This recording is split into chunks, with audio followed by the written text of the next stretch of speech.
नमस्कार, आप सभी का स्वागत है अद्विक एजुकेशन यूट्यूब चैनल में। आज हम कक्षा 10 की स्पर्श पाठ्य पुस्तक के पाठ 12 मीरा के पद के बारे में पढ़ेंगे। सबसे पहले हम मीरा का परिचय, मीरा कौन थी उनके बारे में पढ़ते हैं। मीराबाई कृष्ण भक्ति शाखा की प्रमुख कवित्री हैं। इनकी जन्म तिथि 1503 मानी जाती है। मीराबाई के जन्म स्थान के बारे में कई मतभेद हैं। कई लोग जोधपुर में स्थित चौकड़ी या कुड़की गांव को मीराबाई का जन्म स्थान मानते हैं। ये बचपन से ही कृष्ण भक्ति में रुचि लेने लगी थी। इनका विवाह उदयपुर के महाराणा कुंवर भोजराज के साथ हुआ। विवाह के कुछ समय बाद ही इनके पति का देहांत हो गया। इन्हें पति के साथ सती करने का प्रयास किया गया, लेकिन मीरा इसके लिए तैयार नहीं हुई। वे संसार की ओर से विरक्त हो गईं और साधु संतों की संगति में हरि कीर्तन करते हुए अपना समय व्यतीत करने लगीं। संत रैदास की शिष्या मीरा के पद पूरे उत्तर भारत सहित गुजरात, बिहार और बंगाल तक प्रचलित हैं। मीराबाई की कविताएं हिंदी तथा गुजराती दोनों ही भाषाओं में मिलती हैं। कहते हैं कि मीराबाई का कृष्ण भक्ति में नाचना और गाना राज परिवार को अच्छा नहीं लगता। उन्होंने कई बार मीराबाई को विष देकर मारने की कोशिश की। घर वालों के इस प्रकार के व्यवहार से परेशान होकर वह वृंदावन चली गई। मीराबाई की रचनाओं में एक ओर जहाँ श्री कृष्ण के निर्गुण रूप का वर्णन मिलता है, वहीं दूसरी ओर उन्होंने कृष्ण के सगुण रूप का भी गुणगान किया है। यहाँ प्रस्तुत दोनों पदों के माध्यम से मीरा अपने आराध्य को उनका कर्तव्य याद दिलाने की कोशिश करती है। मीरा उन्हें अपने दुख हरने के लिए कहती है। इसी दौरान मीरा श्री कृष्ण के प्रति अपने प्रेम का प्रदर्शन भी करती है। तो अब हम आगे मीरा के जो 2 पद हैं उनके बारे में पढ़ेंगे, पर उससे पहले अगर आपने हमारे चैनल को सब्सक्राइब नहीं किया है तो सब्सक्राइब कर लें, बेल आइकन को दबाएं ताकि हमारे आने वाले वीडियोस की नोटिफिकेशन जल्द से जल्द आप तक पहुंच सके। तो आइए अब पढ़ते हैं मीरा के पदों के बारे में। हरि आप हरो जनरी भीर, द्रौपदी री लाज राखी आप बढ़ायो चीर, भगत कारण रूप नरहरि धरियो आप शरीर, बूढ़ तो गजराज राख्यो काटी कुंजर पीर, दासी मीरा लाल गिरधर हरो मारी भीर। अब एक एक पंक्ति का अर्थ मैं आपको बताती हूँ। हरि आप हरो जनरी भीर, प्रस्तुत पंक्ति में कवित्री मीराबाई ने श्री हरि यानी विष्णु भगवान से अपनी पीड़ा हरने की विनती की है।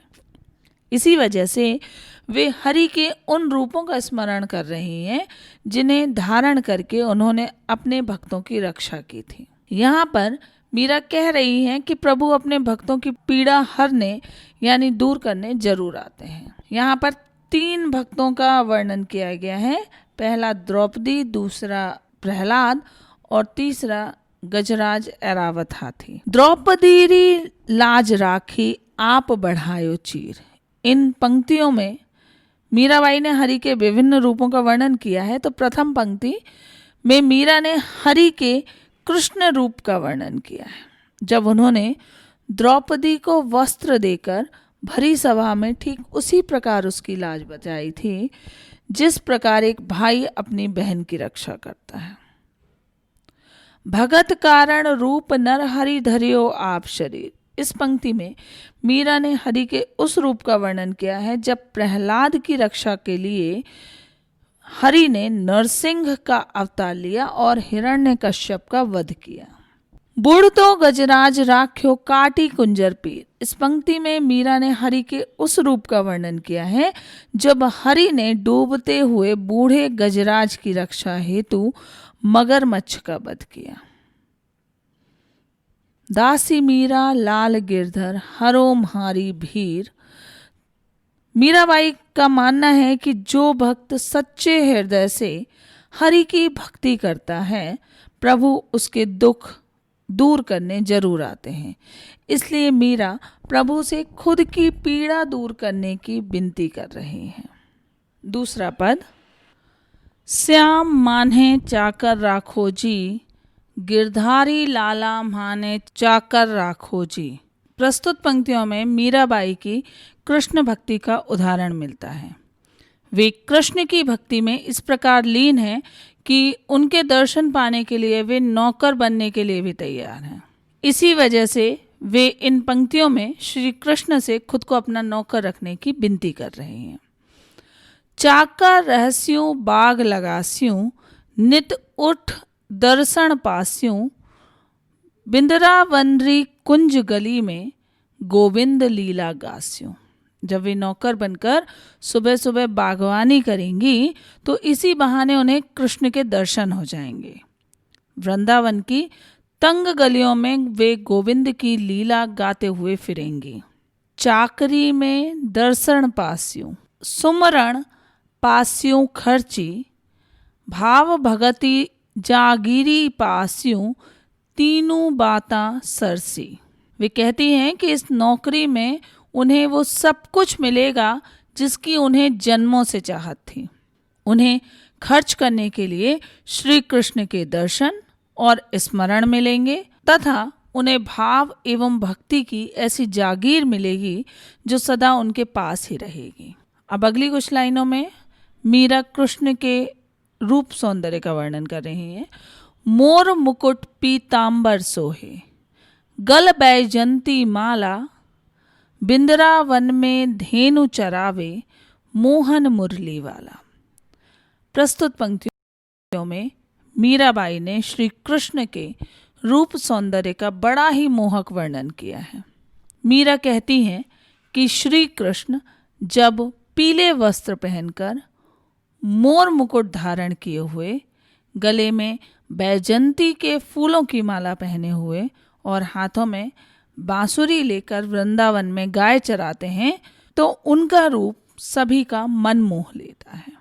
ऊंचा ऊंचा महल बनाऊं, बिच बिच राखूं बारी, सावरियारा दर्शन पास्यूं, पहर कुसुम्बी सारी। इन पंक्तियों में मीराबाई ने श्री कृष्ण के दर्शन करने की अपनी तीव्र इच्छा का वर्णन किया है। वे कहती हैं कि वे ऊंचे ऊंचे महलों के बीच में बाग या बगीचा लगवाएंगी, जिनके बीच वे साज श्रृंगार करके कुसुम्बी रंग की साड़ी पहनकर श्री कृष्ण के दर्शन करेंगी। आधी रात प्रभु दर्शन दीजो जमुना जीरा तीरा, मीरा रा प्रभु गिरधर नागर, हिवड़ों घणों अधीरा। वे तो श्री कृष्ण के दर्शन के लिए इतनी व्याकुल हो गई हैं कि उन्हें लग रहा है कि आधी रात में ही श्री कृष्ण उन्हें यमुना के किनारे दर्शन देकर उनका दुख हर लेंगे।